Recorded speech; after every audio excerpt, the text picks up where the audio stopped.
এই পরিস্থিতিগুলো সত্যিই খুব ভয়ঙ্কর।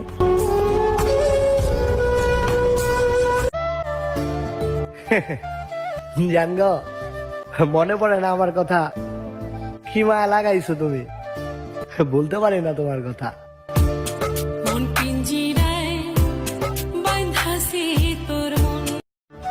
আচ্ছা জান, একটা কথা বলি। ধরো আমি তোমাকে সারা রাত SMS করলাম, পরের দিন সকালে যদি শুনতে পাও আমি আর নেই, সেই সকালটা তোমার জন্য কেমন হবে?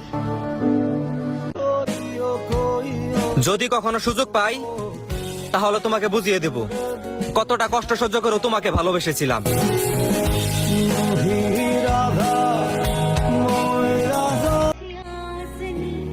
আপনাকে আমি সন্দেহ করি না, আমার চিন্তা হয় আপনাকে নিয়ে। আপনি অন্য কারো না হয়ে যান।